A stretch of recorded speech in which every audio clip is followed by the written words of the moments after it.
네, 그럼 차순우 기자와 이야기 한번 나눠보겠습니다. 자, 차 기자, 많이 힘들었습니까?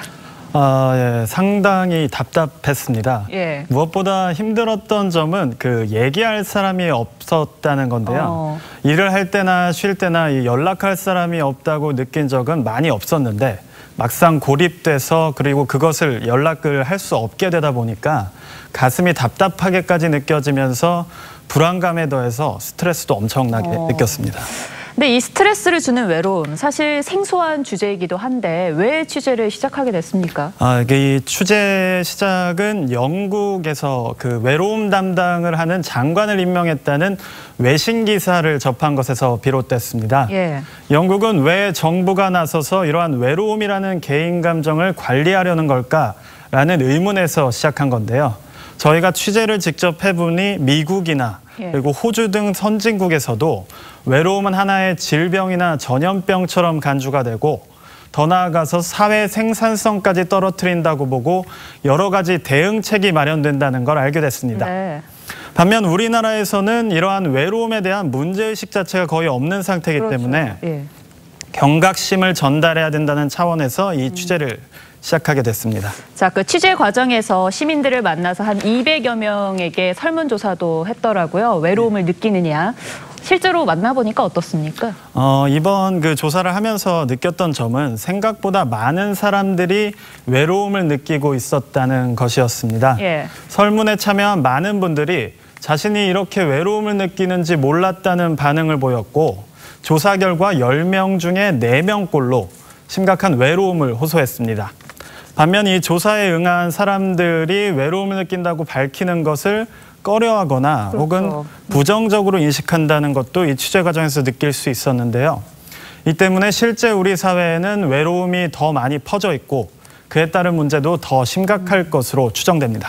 그래서 외국에서는 정부가 외로움을 관리를 이제 시작을 했다는 건데 사실 인간의 감정을 이렇게 관리한다는 게 괜찮을까요?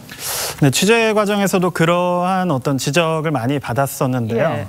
실제 외로움 관리에 대한 이해를 돕기 위해 현재 추진 중인 부산시의 조례안을 좀 살펴보겠습니다. 부산시에서도 그런 게 있습니까? 예, 조례안에 따르면 외로움을 스스로의 선택이 아니거나 스스로 벗어날 수 없는 고립된 상태로 정의했습니다. 이처럼 이 외로움이라는 것을 스스로 극복하기 어려운 고립 상태이기 때문에 선진국에서는 의학적 치료를 비롯해서 고립 상황을 벗어나도록 해줄 사회적 지원이 필요하다는 인식이 늘어나고 있습니다. 자, 그럼 마지막으로 취재 중에 가장 인상 깊었던 또 기억에 남았던 어떤 취재원이 있습니까? 예, 좀 있습니다. 그래서 먼저 영상을 잠깐 보시겠습니다. 네. 예, 제가 만난 1인 가구원이 살고 있던 고시원의 모습입니다. 예. 이곳 고시원에서는 좋은 편에 속하고 월세도 거의 40만 원에 달하는데요. 그래요? 이분은 몇 년째 연락하며 지내는 사람이 없다며 저에게도 외로움을 많이 호소했습니다. 네.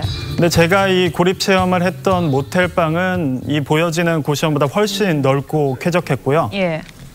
머물렀던 시간 역시 단 하루뿐이었습니다.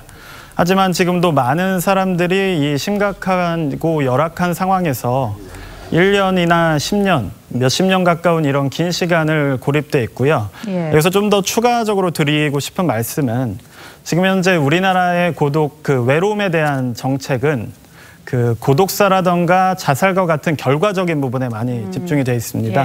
하지만 자살이나 고독사라는 것 이면에는 사실은 오랜 기간 쌓여있던 고립감, 그리고 외로움이 자리 잡고 있기 때문에 이 부분에서부터 정책적 지원이 좀 필요하다고 생각을 합니다. 외로움이 개인의 문제가 아니라 이제 사회의 문제이다. 이런 인식의 변화가 필요해 보이네요. 맞습니다. 네, 잘 들었습니다. 감사합니다.